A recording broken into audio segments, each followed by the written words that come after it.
حياكم الله أحبة المشاهدين والسلام عليكم ورحمة الله وبركاته. مثل ما جاي تلاحظون هذا المقطع الفيديو اللي انتشر اليوم على مواقع التواصل الاجتماعي.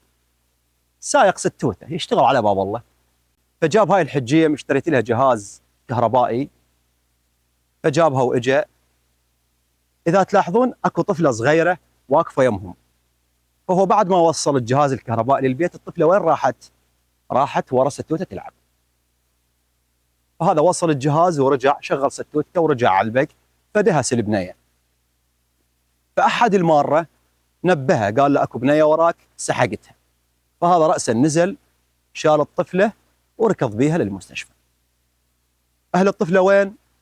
ما ظاهرين بالمقطع الفيديو. المهم فأخذها وراح للمستشفى، وهو مسكين يشتغل على باب الله بالستوته، بس كان المفروض من عنده ينتبه قبل لا يرجع.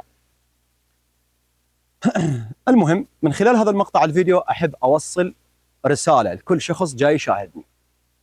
عم اتقوا الله بأطفالكم، أطفالكم لا تتيهوهم بالشوارع. الأم خصوصا رسالتنا إلى الأمهات، ابنك أو بنتك لا تخلينا بالشارع. أول شيء هو نفس، وإذا صار عليه شيء أنت المحاسبة أمام الله، وبنفس الوقت راح تبلين الناس. يعني إذا صار عليه شيء لا سامح الله راح تبلين الناس وياك، وتجيب القعدة ورد القعدة وتجيب الفصل. بخصوص هاي الحالة اللي ذكرناها، يعني هذا هو سائق ستوته، إذا صار شيء على الطفلة فأكيد جيب الفصل ورد الفصل، وهو جوز بيت ما عنده لأن يشتغل بستوته وانت قيس.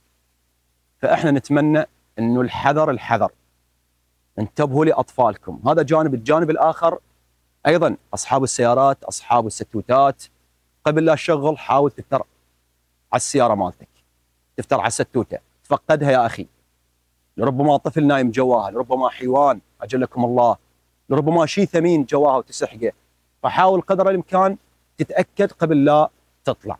ونسأل الله سبحانه وتعالى أن يحفظكم ويستركم بحق محمد وآل محمد. أخوكم علي تاغ السلطاني، إلى اللقاء.